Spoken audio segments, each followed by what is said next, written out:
Totoo ba ito or wrong sense? Ano, sir? Never pa kayo nagkaroon top-notcher. Ikaw pa. Tapos top 1 pa. Top 1 pa. Hindi ko alam kung mababangga ako. Daytime, nighttime, graveyard. That is very important, sir.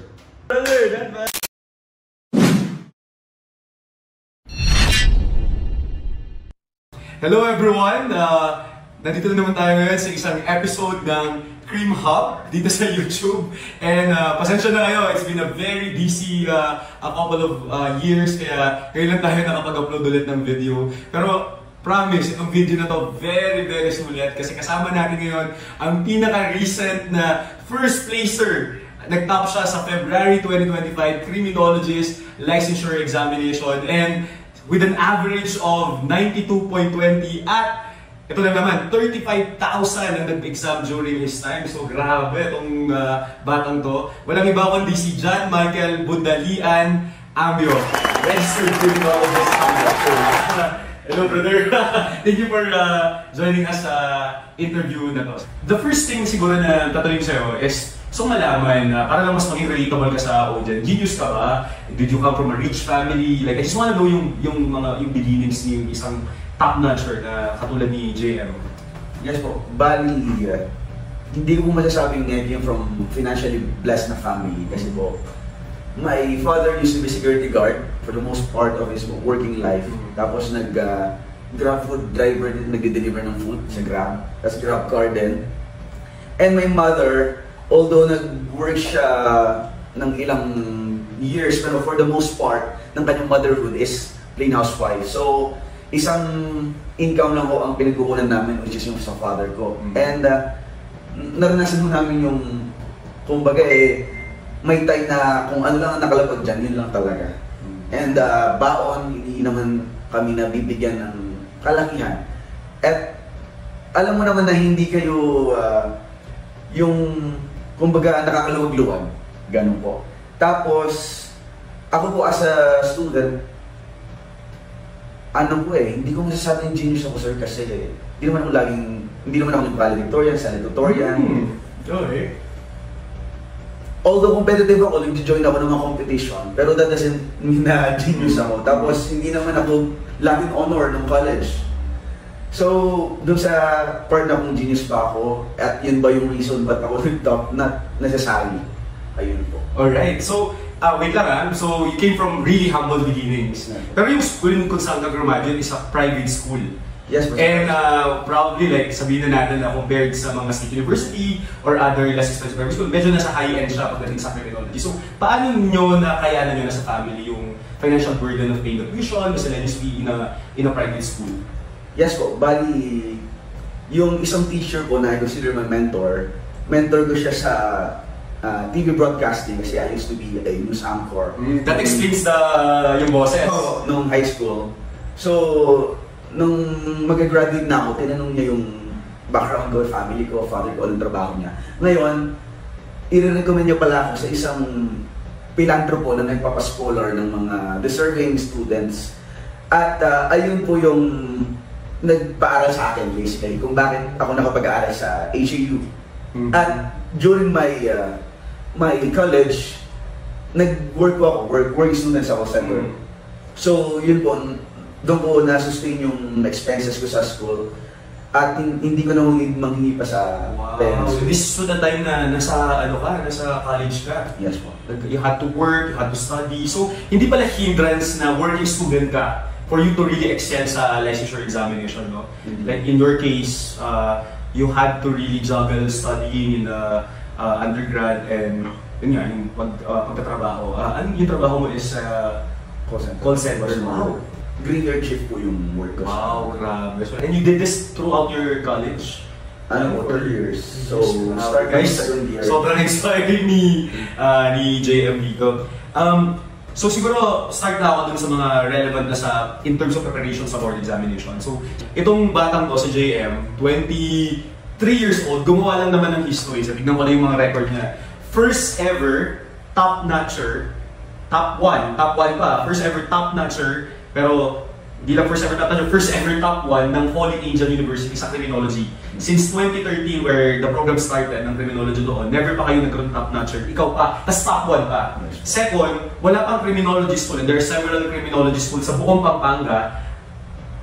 We may be wrong, diba? But as far as our knowledge is concerned, ikaw pa lang ang first ever na nag-first placer sa criminology, galing sa isang criminology school from Pampanga. Diba? And, sabi mo nga, ikaw lang yung first sa family mo na nagpumasa sa board exam. Kasalanan mo ng board exam. Kasalanan yung mga course sa mga pinsan mo or kuya mo, walang lecture examination. Kasi ikaw yung first, nag-top notcher ka ba? So parang did that affect you somehow in terms of like motivating yourself sa pag-prepare? Actually sir, ano yun eh. Mas maganda pa ngayon kasi no pressure, di ba? Wala kang, kumbaga, kung may nag-top na sa family or board exam passer sa board exam, hindi mas pressure sa akin. At wala nang, yun nga, walang nag-top pa sa HAUCC Jeff at sa Pampanga. So sabi ko, that's one of my motivations, sir, na kung ako mag-top, grabe po ang honor na mabibigay ko sa college ko, sa family, and the whole Pampanga po. Ayun po, isa po sa motivation ko na binanggit ko sa speech ko during our... Grabe, no? So parang instant na maka-discourage sa'yo, mas ginawa mo pa siyang motivation na I would be the first, gano'n, at mas magiging meaningful yung ano, oh grabe, and it happened! Di ba? It happened. And I think, yun na kasi yung papunta ko na question eh, nasan ka nung nalaman mo na you rank first sa lahat ng mga nag-exam nung February 2025 licensure examination for criminologists? Yes sir, we were supposed to do a reaction video with my girlfriend kasi masabay ko kami na yung mga nasa YouTube or... Yes po. Kaso, bigla siyang nanggaya na ipapagawa niya yung cellphone niya. Yung oras na alas 5 to 6 na sinabing dun lalo ko siyang board exam. So, from sa sila nakatira, pumunta ko kami ng Angeles City, nung sa harap ng General Mall, yung mga pagawaan ng mga cellphone doon, mga nagtitinda ng cellphone. Nalaman ko na lang nung may nag-chat na isang faculty from HAUCC Jeff na congratulations top 1. So, totoo ba doon lang ako sir? Kasi wala pa kaming access. So, i-spoil niya yung balak niyo sana. Yes, so, pero goods na rin na nalaman namin. Kasi after noon, unti-unti rin naman yung nag-congrats. At nag-call nga yung HAUCC Jeff na congratulating me.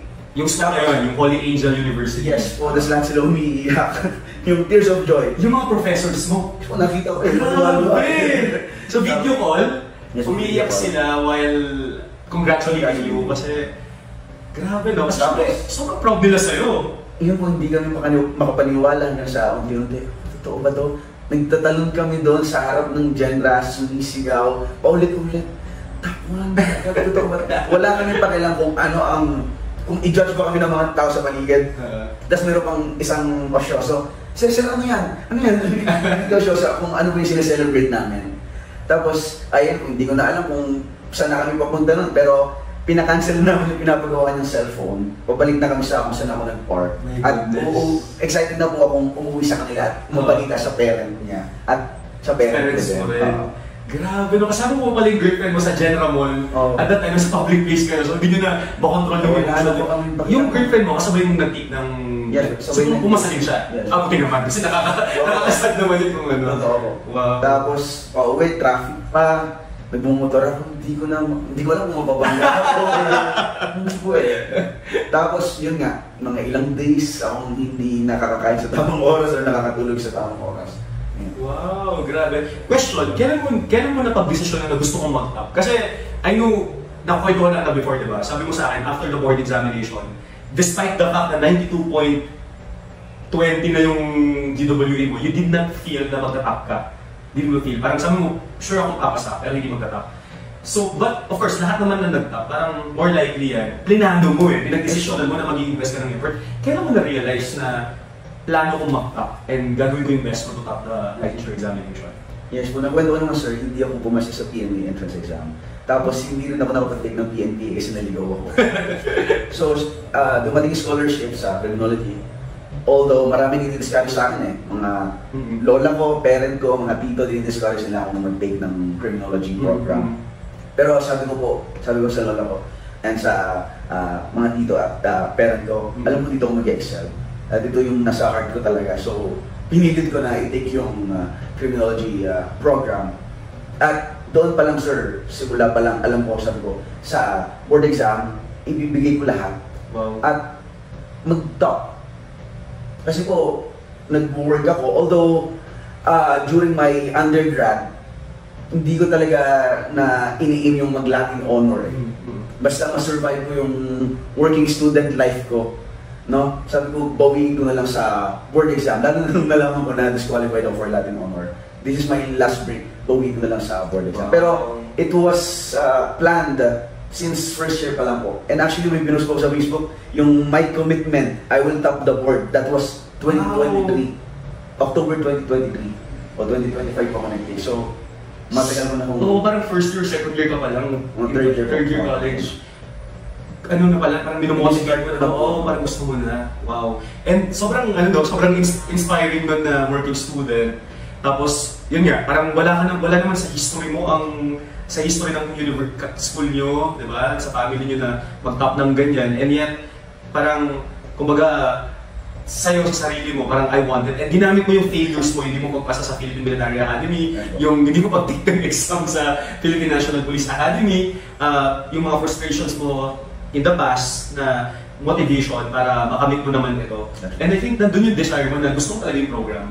Diba? So sa lahat ng mga working students dyan and also sa lahat ng mga enrolled sa school na wala namang history to top the board exam or to doing well in the board exam, hindi yun hindrance. Diba? Hindi yun hindrance, and take it from this guy. But of course, I would say na nakatulong din yung mga professors mo kasi the fact na umiyak sila when they found out, diba? Like they called you, nauna pa sila sa family mo, which I think wala pang idea siguro yung family mo that time. Means na ganun sila supportive, tight-knit talaga yung grupo ng Holy Angel College of Criminal Justice. Alright, dumako naman tayo, JM, sa siguro pinaka-interesting part ng interview na to, which is yung mga tips or techniques mo na ma-share sa ating mga audience when it comes to first yung study, yung preparation for the licensure examination, and second, yung mismong pagtitake ng licensure examination. Baka may mga tips ka na pwedeng i-share. So unahin natin yung paano ka ba nag-prepare for the licensure examination? Ano ba mga tips na mabibigay mo sa ating mga audience? Yes po, siguro kung ako, babalikan ko yung pagiging estudyante ko. Ang preparation ko start ko from first year. Pero since yun nga nag-work ako, wala na akong luxury nun eh. Ngayon, before the formal review, ang ginawa ko is I made a commitment ko kung ano ba dapat gagawin ko everyday. Na I commit gagawin ko to and that I will top the board, that I will pray every day. Ayun po. At I made a calendar po.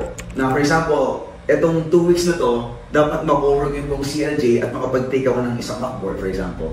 Sa CLJ or dalawang mock board. So, paano ko ginawa yun? Alam ko yung schedule ng review center at gumawa rin naman ng sarili kong review program na kung ano ba yung gusto kong focusan. Tapos, ayun po, susundan ko yung aking calendar. Gumagamit ako ng mga productivity apps like yung free lang naman, Google Calendar, Google Task para masundan mo yung mga task, yung mga to-do list mo at kung kailan mo ba dapat sila ma-accomplish. Ayun, yun yung sa preparation. Actual review na. So ayun, susundan mo dapat as much as possible or as religiously as possible yung iyong schedule.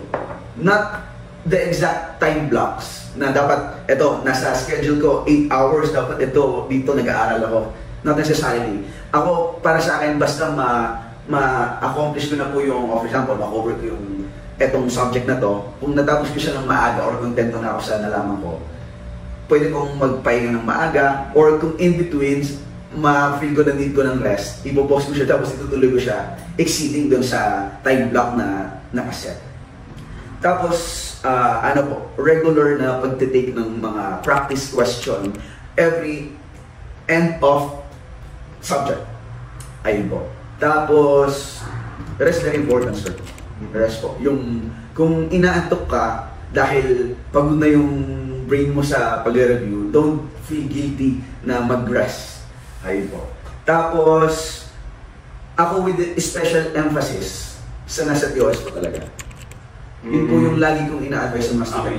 For those who doesn't know, TOS is Table of Specification. So ngayon, naging mas border na nga ang licensure examination eh. So nandun na yung mga kung anong topic yung panggagalingan ng bawat area sa licensure examination. So ikaw, sort of like yun na yung parang guide ng mga magre-review, di ba? Yes, So yung parameters ng licensure examination topic. So yung sa'yo, yung review mo, pinatter mo talaga doon. So you made sure na hit mo lahat, na-cover mo lahat yung topics. For example po, before start of lecture ng lecturer, habang naghihintay ho ako, it's either nagbabasa ako ng sarili kong review material or libro, or sinusulat ko yung TOS. Ibu-bullet form ko siya kasi tuloy-tuloy mo yun, nakakalito. Ibu-bullet form ko siya. Ngayon ho, habang nakikinig ako, kung alin yung natamaan, i-check ko, tapos dun sa reviewer book ko po, with asterisk na, ito, the next time na babasahin ko ulit, sa second na babasahin ko yung book, alam ko na nasa TOS po siya. So with special emphasis dapat.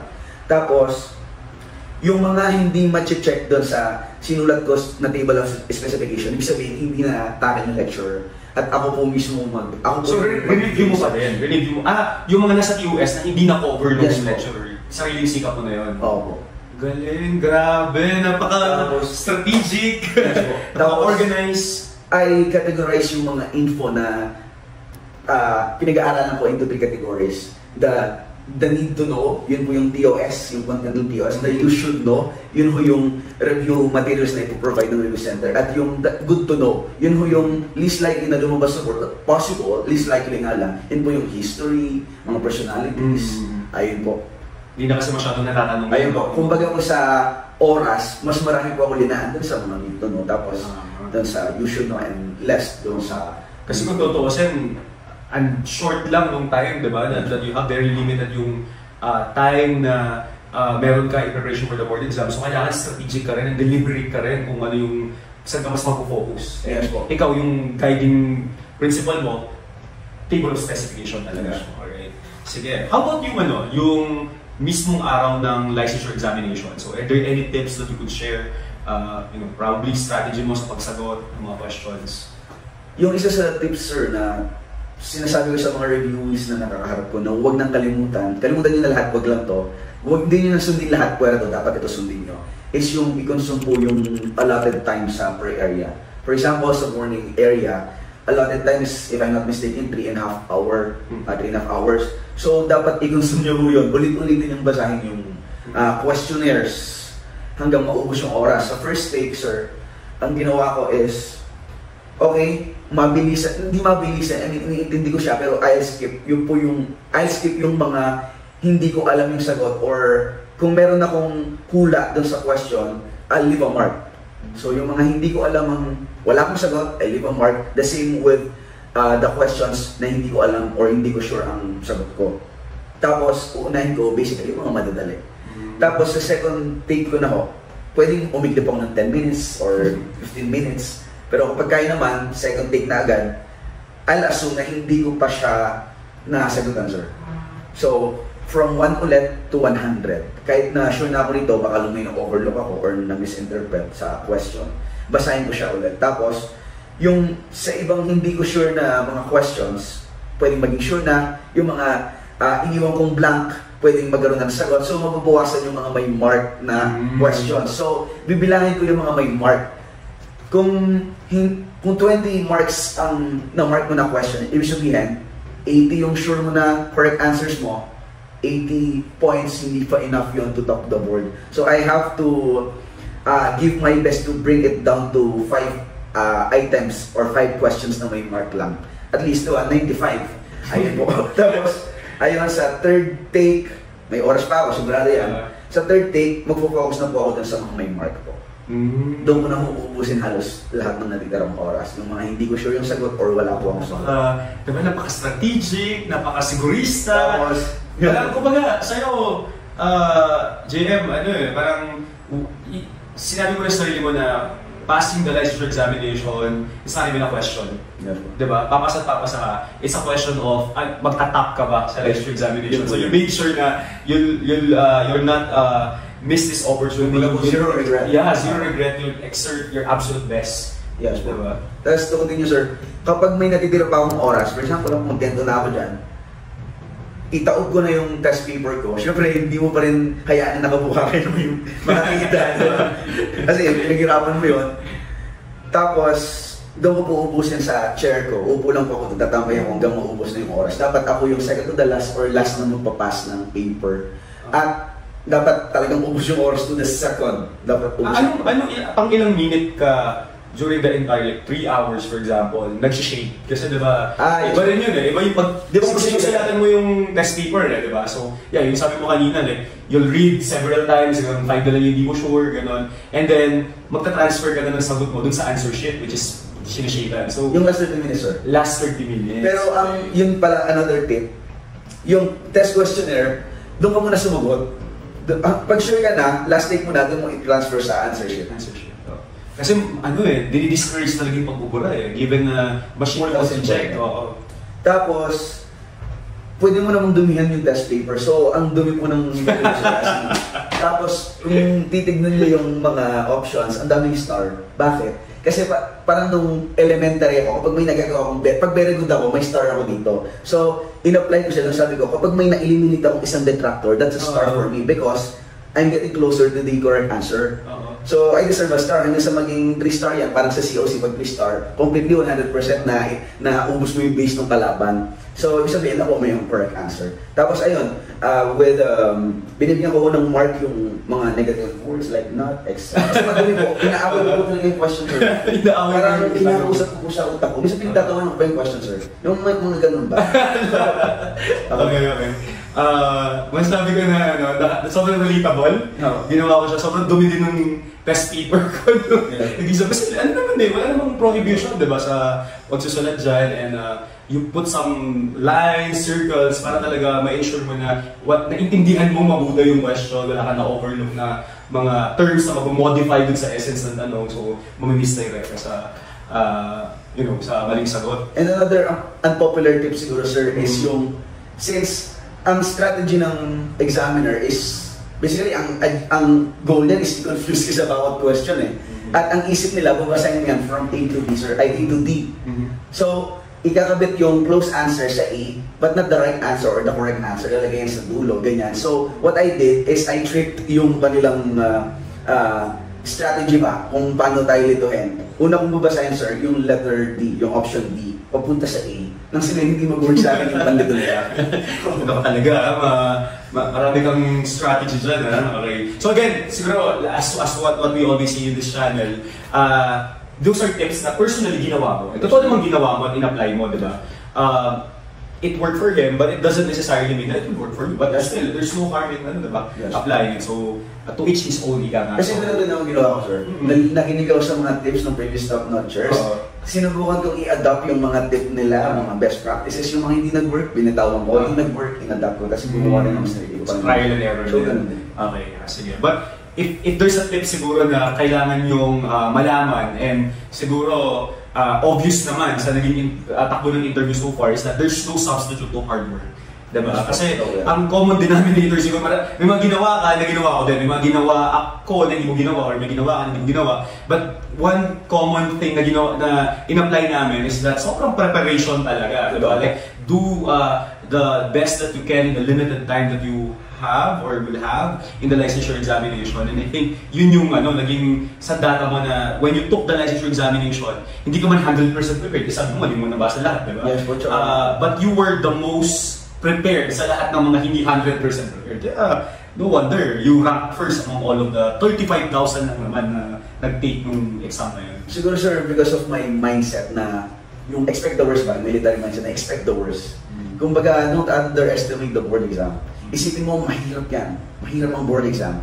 Nang sa yun, yung katawan mo at ikaw mismo, doble effort sa review, double preparation. Ganun po. So yung talagang parang sa parang sa bakbakan, kung sanay ka na sa gera, parang na lang, di ba? Parang sanay ka na sa gera, parang pagdating ng actual battle, madali na lang siya sa'yo, di ba? Parang sa sports din, anong larangan.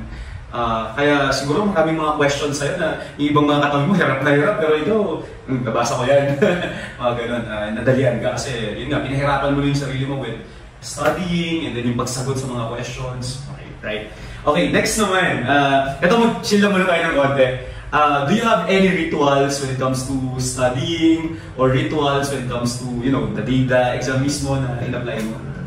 Siguro po yung isang tip sa amin na in-adapt ko talaga at ng girlfriend ko is yung makinig sa Mozart music po. Basically, instrumental music.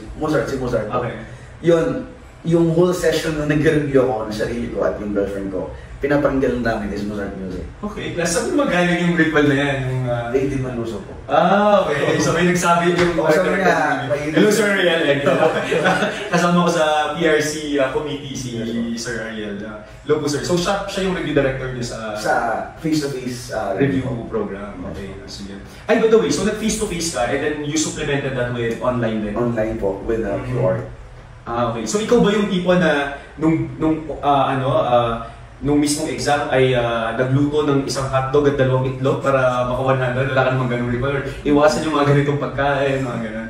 Ganun sir. Wala naman. At saka, during the actual report taking, yung 3 days at yung ilang days na lang natitira before the board exam, libro na lang talaga ang hinaharap ko. Kumbaga, hindi na ako niluluto, kikilos ng talaga ako whatsoever. So, pinyo ngayon yung mga kabataan ngayon na mag-board exam kasi may Grab na, may mga convenience na ganyan. Wala nung panahon namin. Siguro yung last question ko during the part 1 ng interview natin is challenges. Kasi diba, lahat naman tayo may sariling challenges na pinagdaanan during the preparation for the board exam. So we have those challenges, and how did you overcome them? Siguro sir, biggest challenge ko lang naman sir. Kasi hindi naman ako yung ma-homesick na tao. Kahit malayo ako, hindi ako na-homesick. Biggest challenge sir is financial. At paano ko na-overcome yun sir? Kumbaga, yung nag-ambag-ambag ko kasi yung tito ko, kuya ko, yung mama ko po sa tindahan. Yeah. Tapos, pinsan, para ma-survive po yung almost 6 months ko po sa QC. Ang laki po na nagastos ko doon, 6 digits. 6 digits? Yes. So 5 months nga naman, yung rent mo lang, di ba? Pagkain, mahal ng gastos mo sa Manila. So that was the biggest challenge. Wow. Okay, and it's a challenge na hindi lang ikaw yung naka-overcome, pero of course, sa tulong ng family mo, di ba? Yung mga friends mo, and yung community mo, kung saan ka galing, and so that what made you topping the board exam even more meaningful, kasi hindi mo lang siya success siya ng mga tao na nagmamahal sa'yo at sumuporta sa'yo. Grabe! Kinikilabutan. Lalo ko kinilabutan. Okay, so punta na tayo ngayon sa last part 2, at last part ng ating interview with JM, ang pinaka-recent na first placer ng criminologist licensure examination. And ito, Fast Talk Top Notcher Edition. Okay, so yung mga tatanungin ko sa'yo dito related sa study habits, mga ganun. So do not interpret it any other way. So it's really about about pertaining dun sa mga study habits mo or paano ka nag-study. Alright? Ready ka na ba? Yes, alright. Lombroso o Becaria? Becaria.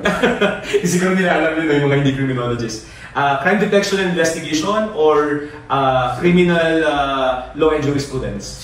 CLJ. Okay, kasi yun yung highest. Yes. Anong score mo doon? 94. Wow! Anong lowest mo sa board exam? CDI. Anong score mo doon? 90. Wow! Yung lowest niya guys, that's the highest of some examinees. Next, magpupulis o magiging academician? Academician, right. Grad school or law school? Sarap ko talaga law school. Law school, right. Eventually law school. Yes. Kahit mag-grad school ka, in the meantime, pero eventually law school. Yes. Ito naman yung mga about sa study na. Sorry, ayan. Yung mga kanina hindi pa masyado related sa study habit. Pero nasagot mo na ito kanina eh. With music or without music? With music. With music. Alone or with other people? Alone. Daytime, nighttime, graveyard? Nighttime. So anong oras yung nighttime? Yung madilim na at before midnight. Minsan mapupuyat ka pero hindi ko hayaan na mapupuyat ako dahil the next day meron pong lecture eh. Okay. Okay. Coffee or no coffee? Coffee po eh. Pero hindi ako coffee person noon. Pero nagagabi ako sa coffee. Hard copy or soft copy ng review materials? Hard copy po. Okay. Una mong binili, pwede nito about sa study habit mo. Una mong binili dun sa perang nakuha mo out of topping the board exam? Siguro po yung pinakamahal lang na unang binili kasi iba po barong ganyan para sa taking yung MacBook. Okay. In total, magkano lahat ang nabigay sa'yo na pera ng school, review center and all? Mga 300 plus. 300 plus thousand pesos? Not bad, brother! Not bad! Okay. Kasi nga, kompletuhin mo tong statement na to. Ako, si John Michael, at ako ay... Ako si John Michael at ako yung top board. Si Ernie. Obviously, diba? Right? At magiging lawyer in the future. Yes, future Alright, lawyer. so maraming salamat, JM. Alam mo, for sure, pag in-upload ito, madaming manunood at madaming may inspire. Well, kahit maka-inspire ka ng isa o dalawang tao, yun naman yung purpose ng channel na ito eh. Hindi naman siya karamihan ng maka-cover or it's not really for the views. But kung maka-inspire ka lang ng isa, dalawa, or tatlo na individuals na makakita nito sa YouTube, then that's already meaningful na for me and for you. And yeah, I think natulong mo na sila. Ako nga mismo, I was so inspired by all the things that you've mentioned. I was having goosebumps as you were providing your insight kanina. Kaya I'm sure sila din na-inspire. And nagpapasalamat ako sa'yo na na-interview and somehow it makes it more meaningful kasi sinabi mo na at some point pala hindi mo alam na pinanood mo pala yung first video na in-upload mo. Nalaman mo na lang ako nung sinabi mo YouTube. Kagabi, di ba? Tapos nakita ko yung page nyo, parang familiar. Tapos sinerge ko po. Kasi may naka-YouTube premium ako, may hindi akong mag-browse sa YouTube. Tapos na-visit ko nga ako pala yung channel at yung ilang videos. Kung natanda mo, anong video yung napanood mo doon? Yung kayo lang po yun eh. Parang... Yung nasa pinaka-taas ko. yung 500 views na yan, 500,000 views na yun, yung how to pass the licensure examination. Oh, grabe. Ginawa ko lang yun during the pandemic. And I'm just happy glad na there are younger people like you na nakapanood na. It's so inspiring. And grabe, top-notcher pa. And hopefully kayo naman yung next. At sana kung napanood nyo ito ay kayo na yung next top-notcher. Kung yung top-notcher, at least pumasa pa din. Pare-pareho lang na lisensya yan. Pero sabi ko nga, parang kung i-take mo na rin yung board exam, itodo-todo mo na tulad ng ginawa ni JM. At kung na-inspire kayo at may natutulong kayo sa video na to, please don't forget to like, subscribe, at i-share nyo rin itong video na to. Don't hesitate to share this video sa ibang mga kakilala nyo na perhaps would benefit from watching it. So maraming salamat at JM, mabay na talaga to. Maraming salamat at good luck sa'yo, mabuhay ka, and I'm sure, grabe, sky's the limit sa mga ma-achieve mo ka sa buhay with this talent and with this level of attitude at yung humility mo despite all the things that you've acquired so far at a young age. For sure, success lang yan. All you can achieve is more success in life. So maraming salamat. Bye-bye everyone!